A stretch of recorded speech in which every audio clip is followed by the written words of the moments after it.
Hey guys, well, I'm back, and I think I have an announcement and an apology all at once. So usually I do Mondays and Thursdays, although I may be switching to Tuesday and Friday.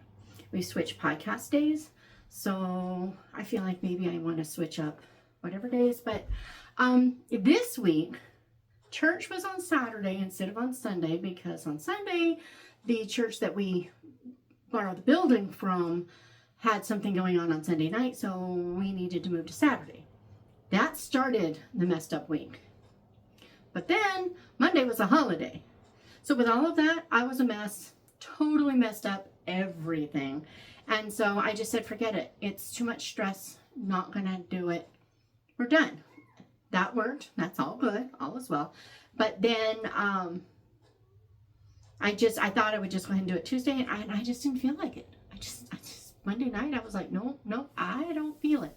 I've got a book that has to be done. Okay, I keep calling it a book. It's a short story, but it is the opener to what will be another Book Strings-esque series, and so I think that's why. But for whatever it's worth, it doesn't matter. I didn't do it. So here's the announcement. Any holiday that takes place on a Monday and possibly on a Friday, but probably not. I'm usually messed up after the holidays. So, but Monday or Friday holidays, there's a very good chance there just will be no video. And we're going to be okay with that, because we can't. We can't do all the things.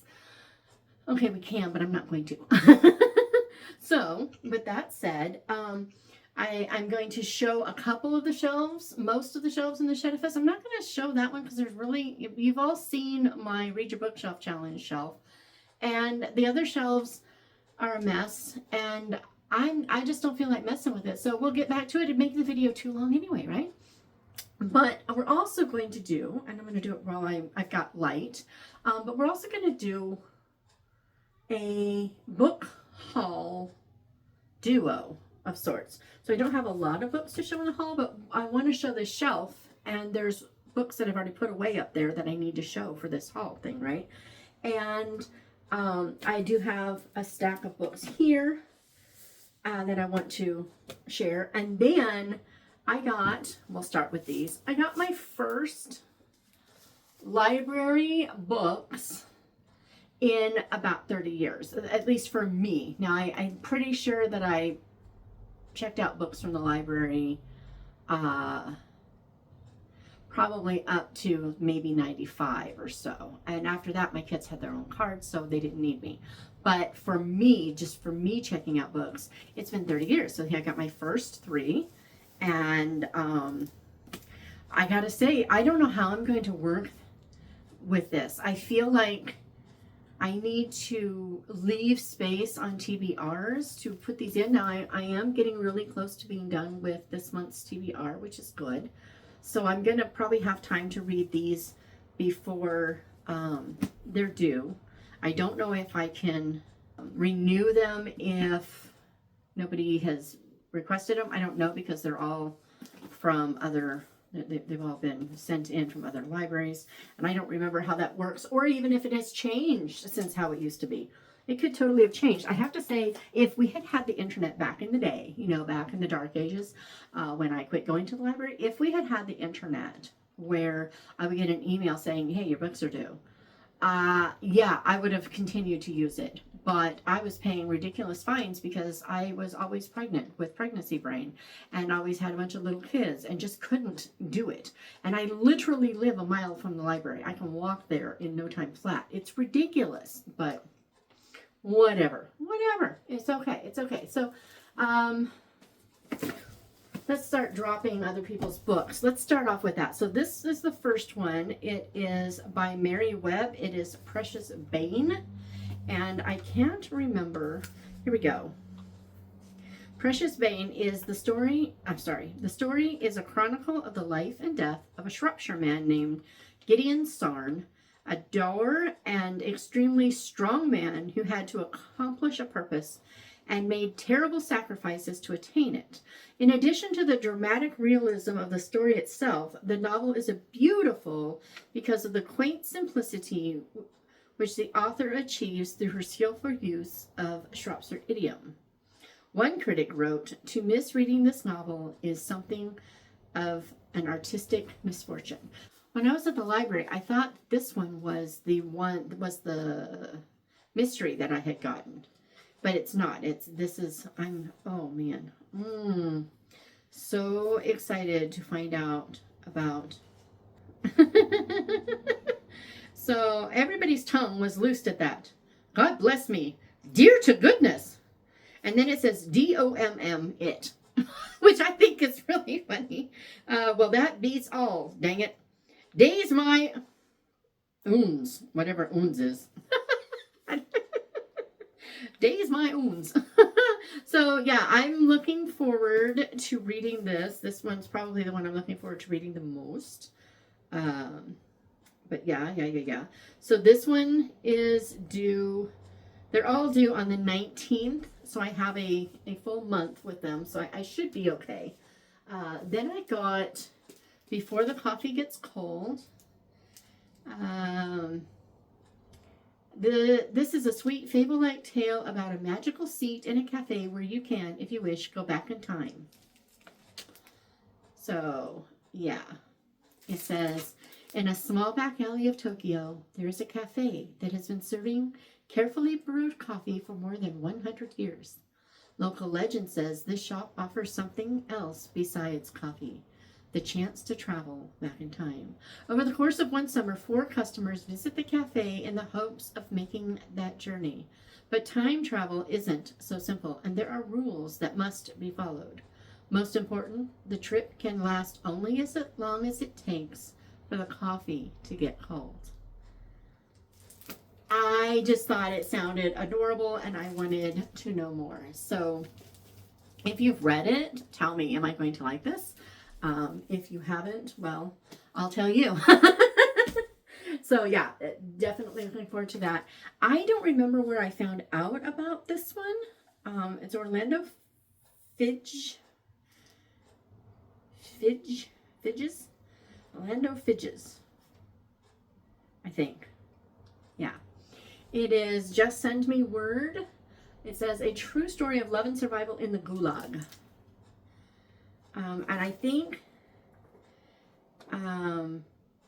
this is epistolary, and I think I got it for that purpose. It says, in 1946, after 5 years as a prisoner, first as a Soviet POW in Nazi concentration camps, then as a deportee falsely accused of treason in the Arctic Gulag, Lev Mishchenko unexpectedly received a letter from Sveta, the sweetheart he had hardly dared hope was still alive.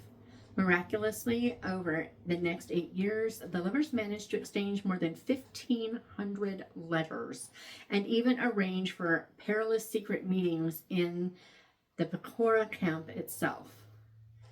Their recently discovered correspondence, smuggled in and out of the camp by workers and officials, is the only known real-time record of life in Stalin's Gulag. I can just stop right there. So yeah, I don't know how much of it is epistolary, but there are actual photos of them. So yeah, really, really looking forward to this. So see all these sections where you can tell that it's the type is set in closer, that those are the letters. So many pages have them. So anyway, how do you work in library books into your thing, into your TBR? How do you do that? Because I need to figure this out. I'm just saying, I need to figure it out.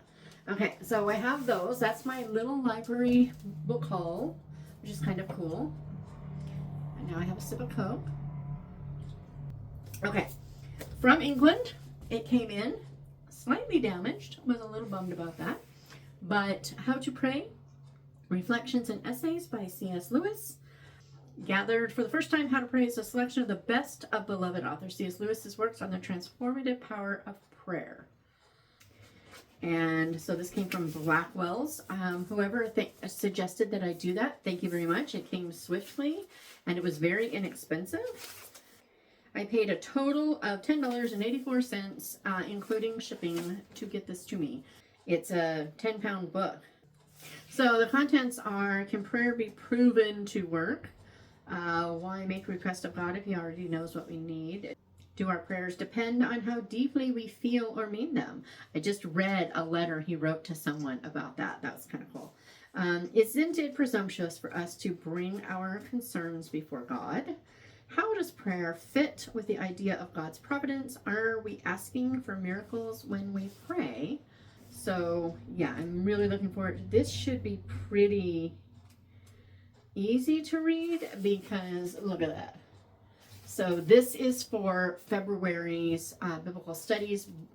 If I read nothing else, I will be reading this book because I've already read Paul Miller's book on prayer. I might listen to that again as kind of a refresher, but I wanted something that had some tooth to it. And C.S. Lewis's his words about how, like, I just read, and I may have already shared this, but I just read in Yours Truly, Jack, about how he felt like prayer just was like a letter sent without an address, and you don't know if it's going to get there or not. But then I remembered what he said about prayer in Shadowlands, where he's talking about how, you know, he finds out that Joy's cancer is gone and his friends are surrounding him and they're, you know, just very happy for him. And one of them says, I know you've been praying for this for so long and God has answered your prayer. And he says, I don't pray so that God will, so to change God. I pray for him to change me. I pray because it's in me at all times, just spilling out and spilling over. And I just, it's just such a beautiful... That's not why I pray, Harry. I pray because I can't help myself. I pray because I'm helpless. I pray because the need flows out of me all the time, waking and sleeping. It doesn't change God, it changes me. I need to put that link in there because if I did mention that before, there was a video I did that I deleted, so it may have been in that one. But then I know I didn't link it, so I will try to remember to link that in the description because you really should just see that one scene. It's so good. But yeah, that's going to be prayer. Then I got, it's really funny, I got my book outlet order. I ordered a few things because they had some good books to go with my Austen stuff. And I got Murder in Postscript by Mary Winters. So far, so good, although there are some American acronyms in it that kind of bother me. Last night's was, she said something was homey instead of homely, and the Brits would definitely say homely. And so that was a bit of a kind of a wince moment, but not too terrible, but it definitely was a wince. But there have been a few things like that. In this one, you kind of have a not like other girls thing going on, and yet it works better than most. I get tired of the not like other girls because then everybody is not like other girls, and then there is no actual societal norm. And whether there should be or shouldn't be, there are societal norms, right? So, but in this one, there's a reason that she's not like other countesses, and it's kind of cool. So, I got two of those. So I'm going to send one to Ashley so that at least I don't have two of those. But for some reason I got two of those, and I got two of The Bullet That Missed. It's been in my cart over there forever. I thought I'd already bought it, but I hadn't. It was just stuck in the cart. So I went ahead and got it, but I ended up with two. So if anyone needs a copy of The Bullet That Missed, let me know. I will send it to you because I have two. But yeah, so I do want to read this whole series. My mom read the first one and enjoyed it, so I wanted to make sure she had one. I also got Locked in Pursuit, since I did not have this one. And obviously I need to be reading these. I've read two. I have not read the other two, so really, really love this series. This is the Electra McDonald. They're safecrackers, criminals, and locksmiths, and they have a choice, jail or work for the British government during World War II, and guess what they choose? So yeah, really looking forward to this one. I really enjoy it. I think the problem is that I keep wanting to read I keep wanting to listen to it on audio, but I'm like, no, I have the book there. So I bought this one to force myself to just quit waiting and not doing audio, right? And then I got, from my book outlet, I got Writer's Letters from Jane Austen to Chinua Achebe? I don't know who that is. But these are actual letters that actual authors wrote to actual people over the course of different times, and it's not separated by decades as much as by subject. So Jane Austen could be in the front, she could be in the middle, and she could be in the back, and she could not be in there at all, except that she's on the cover. So I figured there would be at least a couple. So I thought it might be interesting because these were, I mean, I guess I can get a whole letters of Jane Austen, and I probably will, but I also like the idea of having other authors who may have been contemporary, since I'm doing that era in this DIY thing. So I went ahead and got it, and I hope that I enjoy it as much as I think I will. They actually have facsimiles of a lot of the letters so that you can see, just how it actually looked. I mean, look at the just like no margin on that sucker. So I'm looking forward to more of this. I really need to break in the spine because it is cracking like nobody's business. It needs to be done properly, but I haven't yet, and this is not the time. So anyway, I got that. I also got this book. It's Jane Austen, Literary Celebrity, and it's by Peter Leithart, and I do like his other biography type stuff that I've read, so I went ahead and got it. It says, amid Netflix adaptations and successful spin-offs inspired by her work, Jane Austen has become what she never was in life, a literary celebrity. So it's like we know her as the author of beloved works that have gifted us with countless spin-off novels and film adaptations and inspired the newest wave of Regency romance TV like Bridgerton and Sanditon. But who was Jane Austen really? And how did someone who had such difficulty getting her works published, who rewrote her early novels again and again, find herself at the center of the modern day literary zeitgeist? So I thought this would be a good one for, she's supposed to be my mentor for this first year in this degree thingy. Yeah, I know it's not a degree, but it's close enough for government work. I'm going to do the work of one. So, yeah, I'm really looking forward to that. Also, Kriegel was kind enough to send me Jayna Breigh's The Hunted Heir. We talked on the podcast, and Jayna is a really neat lady. I really had a blast talking with her. She was a lawyer in Los Angeles, and she has a deep love for Los Angeles. So yeah, I believe this takes place in LA. I know at one point In-N-Out Burger is mentioned, so since we talked about LA so much, I think I remember this correctly. But let me read a little bit from the back, because man. After a tragic loss, private investigator Nona Taylor swore off all romantic entanglements and distanced herself from the world. Once a year, on New Year's Eve, she attends church to beg God for forgiveness, haunted by the guilt of driving her twin sister to her death. We'll just stop there. Yes, because yes. So yeah, looking forward to reading that. Thank you again, Kriegel. I was going to order it, and then it arrived before I had a chance. I was like, well, okay then. So that was cool. And then I got Liz Tolsma's What I Left for You. It's the last one in that series. I had one down there. I read the first one. Something for You. So hard to remember. It's the one that takes place in Greece, in Thessaloniki. It's a beautiful story. Hard story, but it's beautiful. So I obviously want to read the other ones, but this one was really cool because my daughter came in to share her new bread baby. She made her first loaf of sourdough bread from her homegrown sourdough and all the fun stuffness. So it's beautiful. It's so pretty. If she took a picture of it, I'm sure she did. I will try to insert it because it's just, anyway.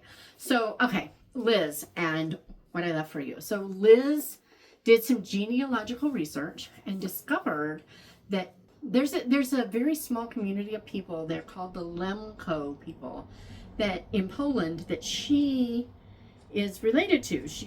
They're her ancestors. So she went with her daughter to Poland to do research on these people and learned all kinds of cool things. Got all the cars going by. Sorry guys, it's that time of day.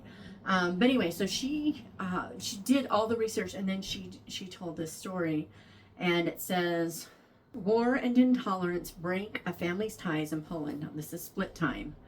In 42, Helena Kostyziak is a woman ahead of her time, an educated female of ethnic minority who lectures at a university in Krakow during the outbreak of World War II. When the Germans closed the university and forced Jews into the ghetto, she spirits out a friend's infant daughter and flees to her small village in the southern hills. Helena does everything in her power to protect her family, but it may not be enough. It will take all her strength and God's intervention for both of them to survive the ethnic cleansing to come. And then 2023, a social worker, important thing, she was responsible for this 2-year-old, and that 2-year-old is murdered. So she dives into her family's past like she always wanted to, as kind of a break, and starts discovering all this stuff. So yeah, I had to have it because A, Liz wrote it, but also B, yes, because yes. So excited about that. I got 8 down, so I can read 8 down and 70 north. I keep thinking I've read this one, and I figured out why I keep reading it. I've talked a lot with Kimberley about it, and mostly because when I love the cover for 26 Below. And this one is very, very similar, but I hated the font they used. It bugged me to no end until I read about it. And when I read the back, it talks about how this is part of the cyber security crimes thing in Alaska, right? Well, 8 down is crossword. So that font works. And then I had to get over myself, And so, but we've talked about it so much that I keep thinking I've read it because I know enough about it, but yeah, I haven't read this. And so I definitely want to read this so that I can get to 70 North. I think I want to read them in order, so this is why I've done this. So I finally did get myself a copy of this, and yeah, excellent, excellent. So 8 down, it says, investigator Karen Kintz is new blood with the Alaska Bureau of Investigation in Anchorage. But with a serial killer on the loose and a body count that's rising, there's no easing into the job. It's sink or swim. The only clues to help law enforcement stop this maniac are the taunts dropped into crossword puzzles across the country, always in the same 8 down position. I'm just going to stop right there. So yeah, because yeah. And looking forward to that. Then on Facebook, I'm in a little group chat on Messenger with one of my friends, Gretchen, and she finds all the deals on all the books and then shares them with everybody, right? Well, the other day, one of the gals said, does anyone need a copy of James Herriot's All Things Wise and Wonderful? And I was like, sure, because I actually don't own these. I've never owned them. I only read them from the library as a kid. I read them all repeatedly, multiple times from the library, but I don't own them. So I thought, why not? I'll get this thing. Because yes. Yeah. So this is my copy of All Things Wise and Wonderful, the first book I have that I own by Herriot, but I really should own them all. I can't believe I didn't have these around for my kids. That should have been a thing. And it wasn't. So yeah, this is my little haul, minus a couple up there that I will get to in just a second. Let's put this under here. All the books. Okay. So yeah, I have these, and I gotta be really careful because I don't want to drop that book. They're not mine. So yeah, I have these and I have these. So there's those. But I also got a few more Christopher Morley's and a couple others. So let's go look at those real quick. They're up here, and this was the other shelf I wanted to show you. It works, right? Okay, here we go. This is shelf 1. Right now, all I have on the top shelf is The Blooming of Delphinium, which I need to finish. Suspended in the Stars, which I need to finish. Falling Through the Black, which has also some seeds next to it that I need to plant. And that's all that's there right now. These will move over when I add new books, but you know, for now. Then here we go.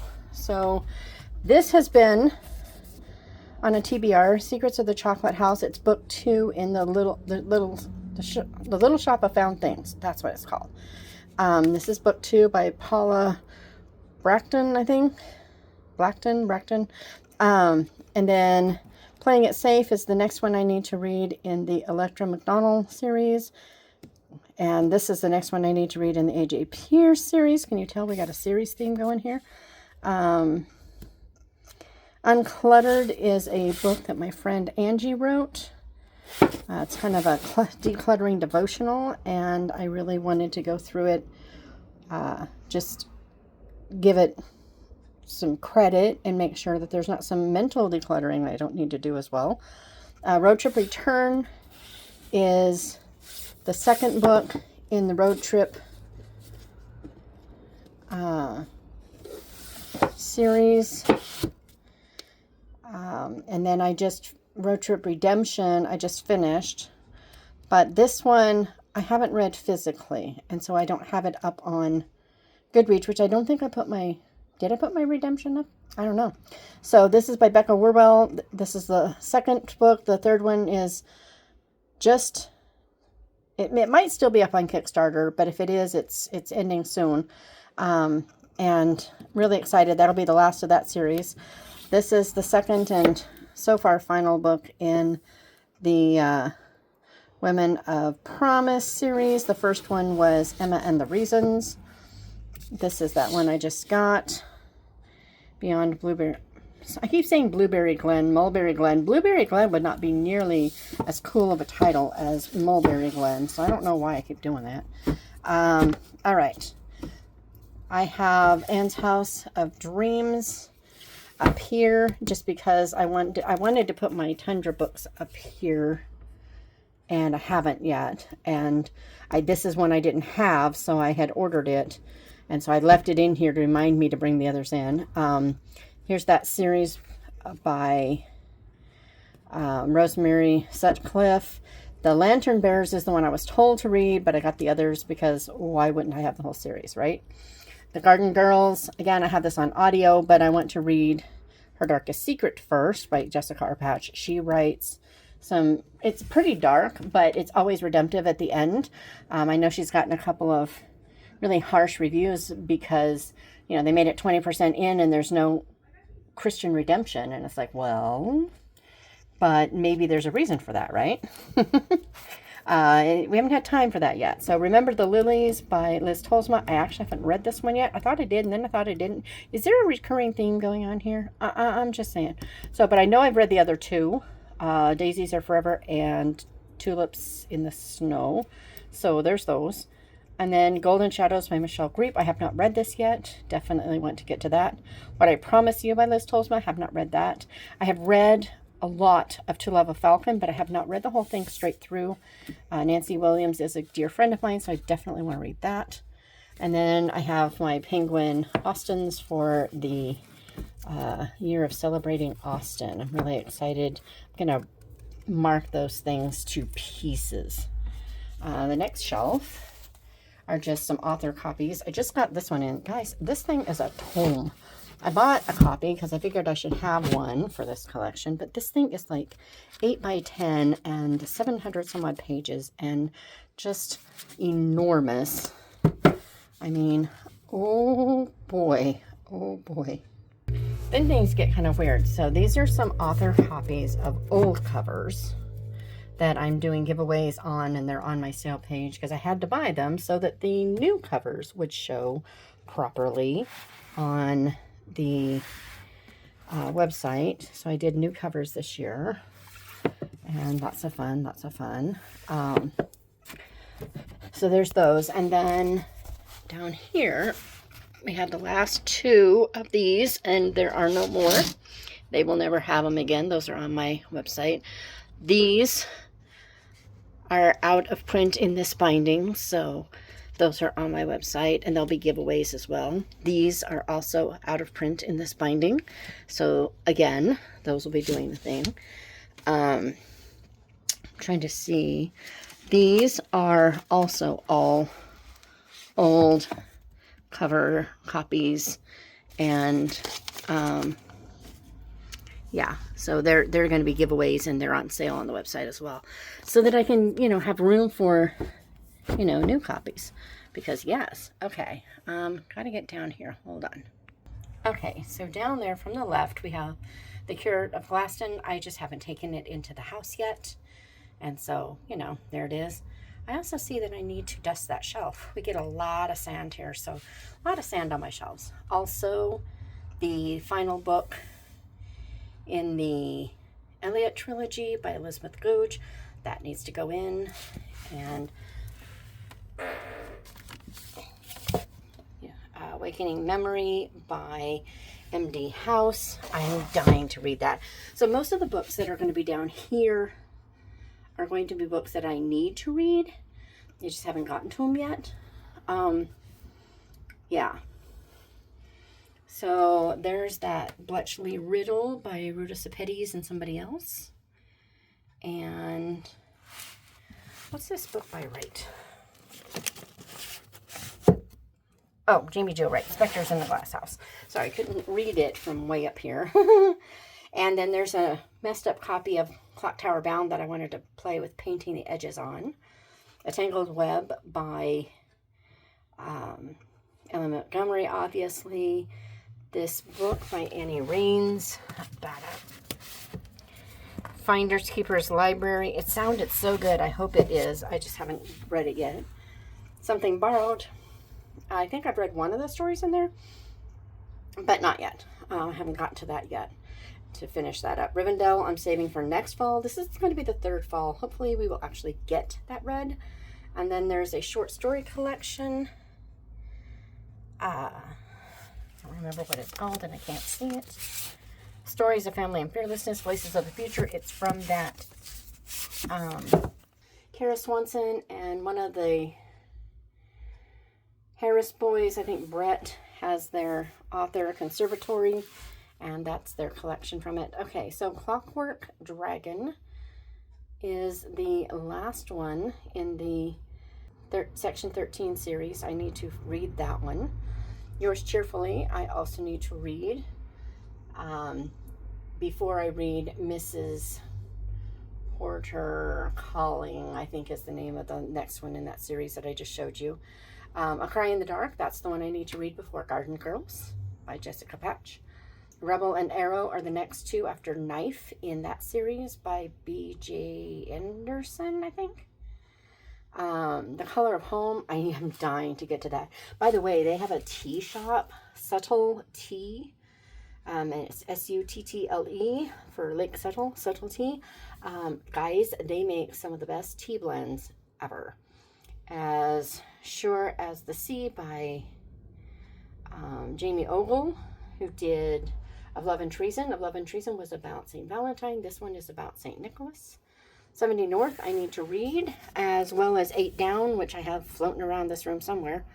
And then Tea with Elephants. Yep. And then Lady's Guide to Mishaps and Mayhem and Misadventure, I think it is, or Mishaps and Misadventure, or something in Misadventure. Whatever that is. I can't see it from up here.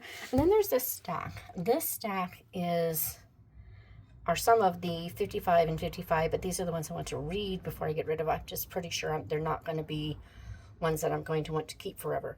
But those I definitely want to pull from quickly before I get to it. I just bought myself this little tiny globe. I've always wanted to have a globe in with my books, but they're always too big. But then Marshall's had this little bitty one, and it is so cute. So yeah, this is shelf number 1. Okay, guys, this is my desk. And, you know, I mean, it just pulls out, flops down. nothing super exciting. This is my microphone and headphones for the podcast. And, you know, it's just the desk. And I thought I would show it because why wouldn't I? Over here, we have my little heater, which I love. We have my stuffness. These are things I pressed while I was in England. And then I put them in these frames. There's my little thing from my sampler. And I love this thing so much. Every time I look up here, it makes me smile. It's got all the things I love. I bought him in Ambleside. I bought him in Ambleside. This is Eunice. And this is Chatty. And yeah, I took pictures all over England in them. This is a round robin quilt that we did back in the late 80s, early 90s. And with the quilt guild, it was really fun. And then, look, I don't have the little AC thing right now because my husband took it out to finish the Shed-i-ffice. So this is one shelf under a window, and that's shelf over the window, which I will show you in a few minutes. Okay, so up here we have Daddy Longlegs again, which you've all seen, and my two Dickens Little Dorrits. They're just old versions of it. Then this is one of the book haul books that I got. It is When a Man's a Man by Harold Bell Wright. He wrote Shepherd of the Hills. And, you know, it's a beautiful old copy. Look at that. Isn't it just lovely? So, hopefully, I actually like this book, but I suspect that I will. So, I got that one. And then, for a while there, this shelf wouldn't hold anything at all. So anyway, I also got Where the Blue Begins by Christopher Morley. I don't know anything about this book, but I got it because it was $8. I can't see that. The light is just impossible. But yeah, so I'm really looking forward to it. Look how huge the margins are on this thing. They are enormous. It's just a kind of a waste of paper, actually. And I got Kitty Foyle. This one is damaged on the front, but it wasn't very expensive. I think it was $6 or $8 or something. Just can't see the numbers. It's just not. Yeah, $7.50. Now I can. So Kitty Foyle, but it's a tight copy again with some pretty hefty margins. But I've seen this title come up a lot when I've been looking at Morley's. And then I got, I think this is this Maggie Now? I think this is Maggie Now. Yeah, by Betty Smith, who wrote Tree Grows in Brooklyn and Joy in the Morning. So I went ahead and got it because I was like, yes, because yes. I don't know what this one is. Music in the Hills by D.E. Stevenson. I don't really know much about it. This is Joy in the Morning. This is not a sequel to A Tree Grows in Brooklyn, but it reads like one. The characters are similar enough, and the situation is similar enough that it's pretty cool. I'm going to move those back a bit. These are my journals. And The Egg and I. This is a hilarious. I ordered this. It came in. This is a hilarious memoir. I think I may have talked about it, or it could have been in that one video that I scrapped. But if it was, this book. So there was that Chicken Every Sunday. Well, books like it. The Chicken Every Sunday was one of the books that the soldiers liked. This is a book that is recommended to people who like Chicken Every Sunday. And so I got it. It's about a young wife who takes on a chicken ranch with her new husband and It's in like Washington and all the stuff that goes with it. But like Ma and Pa Kettle in the movie are in it. So it sounds like that's where those old Marjorie Main, Ma and Pa Kettle movies came from. Was from the movie about this book. I don't know that for sure, but I think so. I've already shared. That was one that I got. I've already shared Cold Comfort Farm. It takes place in England. And Nobody's Girl. It takes place in England. I need to read the last 2 Palliser novels, so this is still in here. Another journal. And I think, yeah, that's just gold. And then there's that Chicken Every Sunday. And Tales from the Roll-Top Desk. And this is, I know, let me see. Yeah, this is The Vicar of Bullhampton by Trollope. And there's that Affair Barbara that I just did a thing. But that's what I put up here now that this shelf can actually hold books. It's so exciting. Let me show you when I get down. So that's what it looks like from, you know, down. But before, I had a couple of lightweight boxes up on that shelf because it just wouldn't hold. But my husband put in new brackets that will actually support my shelf. And so now I have books up there and I'm so excited. There's the rest of my shelf there. But we're not going to go into this one right now. Most of these books we've seen before. Seems kind of silly to go into it. But we'll get to the mess that is over there some other time. So, and I'm going to say adios. This is the end of this video. I have other stuff I really want to share and I want to show you guys, but I can't because too much going on. The sourdough girl's here. I want to go say hi, but also it's going to take way too long. This is going to be super long. So I've got a video about making one of the journals and all the stuff, and we'll get to that some other time. We'll do this some other time. You have a good week or weekend or whatever's left of it. I don't know anymore because it was a holiday and it ruined me.